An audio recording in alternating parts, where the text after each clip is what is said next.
What is up, players? It's Warboss Tay up in this mug. Welcome to my unboxing video for the figures, the miniatures in Warhammer Quest Cursed City. The only thing I'm going to use as a reference from the box is going to be this book, the assembly guide. I'm not going to take a look at the rule book or the quest book or any of that other stuff, because talking about the game and the mechanics of the game is going to be a whole nother thing. I'm just specifically focused on miniatures. And we see right when you open the page, you have an overview of the frames you're going to get, as well as the number of bases, and you can check what base size you have. I like this handy dandy diagram here. Just put the base on it, and however big that base is, that's the size of it. And we start off with the heroes here. Jelson Derek is the witch hunter. I like that there's the diagram of how you build the miniature. You don't need any glue.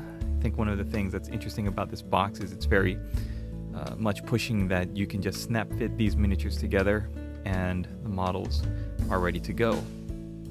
The only thing would be to, I guess, no, maybe you don't need to glue them to the base. Maybe you just need to poke a hole in the bottom of the base and then slot it in. I don't know. We'll see. Captain Imelda Braskov is the second one. Third is Kulathis the Exile, your elf exile there. I also like that the diagram shows you color coding how the model comes together, the different pieces as you add on to them, what they look like step by step. Dagnai Holdenstock, we haven't really gotten much of him. He's the Sky Duardin who owns the airship, the sky vessel that your heroes are going to be fighting out of. I like the model. There was no focus on him in the Warhammer community articles, so seeing what he looks like up close is pretty interesting. You can see he's got a very militaristic admiral's coat kind of look, and he's got crazy steampunk weaponry, which is common among the Caradon overlords. It's got a little eye patch. Pretty cool. Another one we haven't really seen focused on is Brutog Corpse Eater here. He's the ogre character. Yeah, he looks pretty good. A lot of chainmail, so lots of great recesses that you can put your wash into. Alright, Cleonazite Tingale. It's like Nightingale, but Zightingale. Then Glario Van Elton. It's another interesting one. He's like a duelist character. Roguish. Then Oktrin Glimscry is a creepy looking wizard character. Ooh.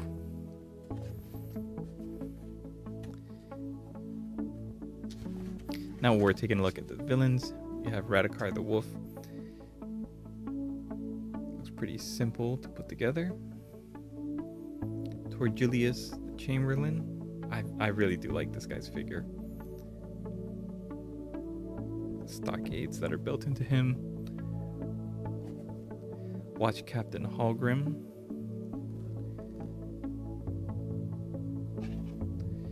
Then Kosargi Night Guard.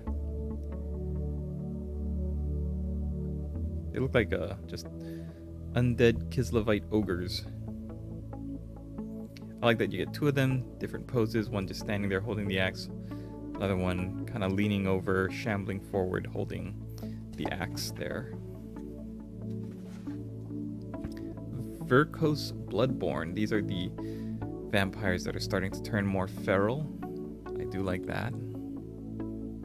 Very interesting looking poses, using the scenery, integrating that into the model. That's very cool. Gorslav the Gravekeeper. So many great models. Oh man. So many great miniatures to paint. And with the War Scrolls, the Battle Scrolls, you can use them, I think, in other games of Age of Sigmar. So you get a lot of replayability, a lot of bang for your buck with this kit. That Vargsker is such a beautiful model.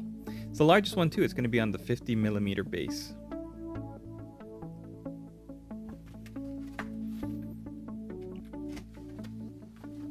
Then you've got Deadwalker zombies, I believe 2, 4, 6, 8, 10. 2, 4, 6. Oh no, that's just the part that goes on top of them. So yeah, it looks like you get 10 of those.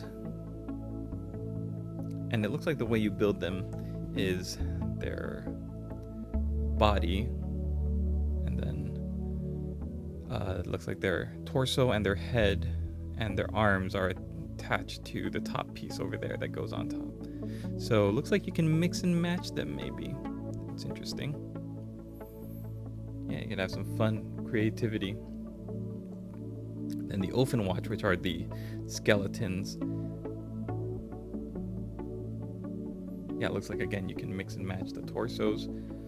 Hopefully, yeah, the torsos will go to the different body sets and you can create different combinations. Maybe not. Looks like some of these are meant specifically to go together, but that would be interesting. So 10 Deadwalker zombies and 10 Ulfenwatch. Then you also have these other miscellaneous ones, corpse rats. So like 3 rat swarms. Then you've got bat swarms. Interesting. And then objective markers, some pointing skeletons, as well as some more mysterious objective markers. And this creepy little dude. 2 guys. Interesting. All right, let's get to the meat and potatoes. It is now about 7 minutes in, and I want to take a look at the different sprues. So the first one is going to be Radukar. He's got that 2-headed wolf skin cloak.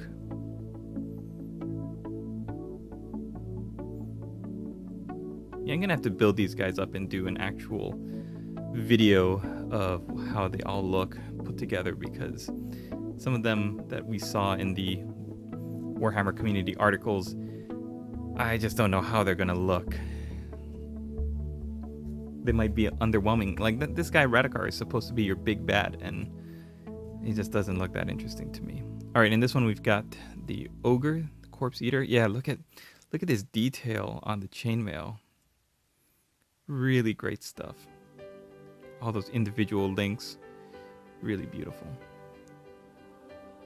And who else is this?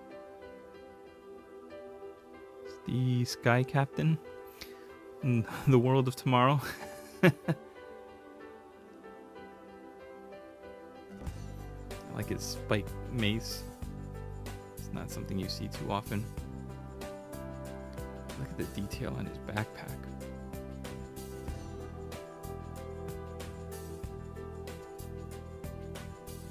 Yeah, there's just a lot to look at. What might be more helpful is if I build them together, build them all up and then put them together so you can take a look at the details. I could hold them up all built up, because right now we're just looking at individual pieces, but every single model has completely different aesthetic and look and different details on them that are going to pop out.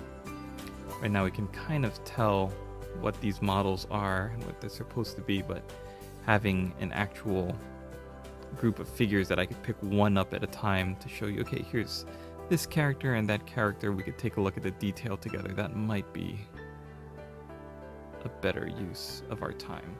That's okay, that's just the heroes.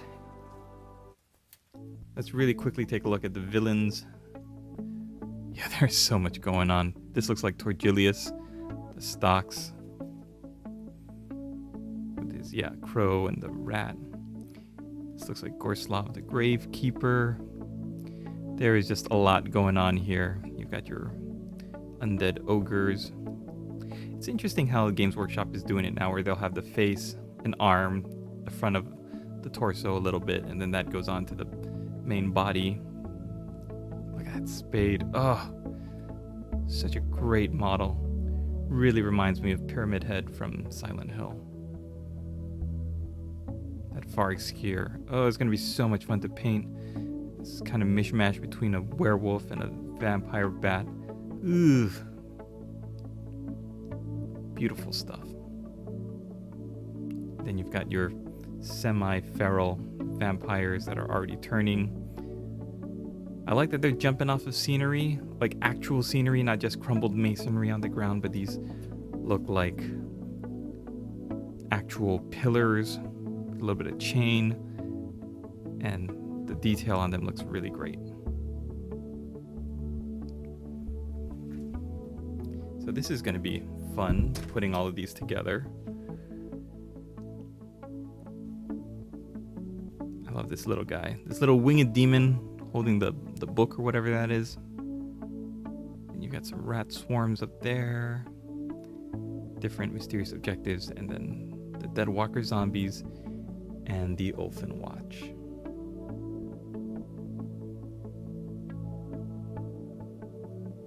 I like this guy holding the banner.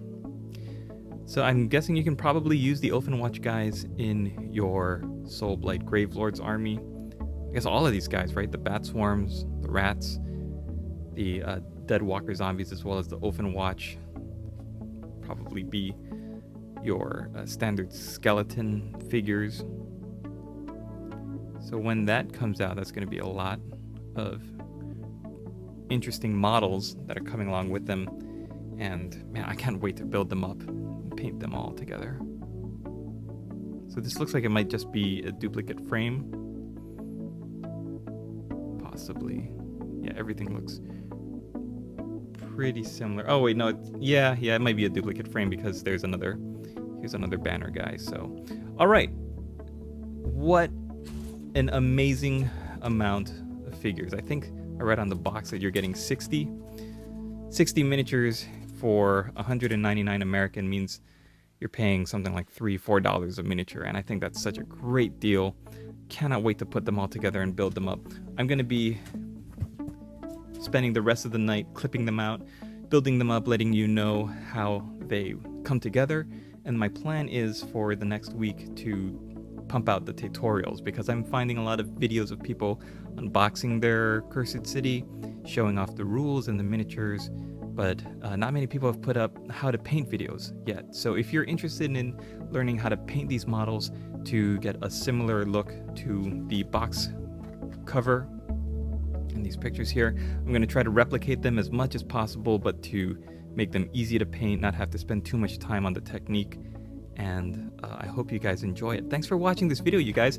Leave me a comment down below, hit that thumbs up before you go, and we'll see you in the next one. Latest, players.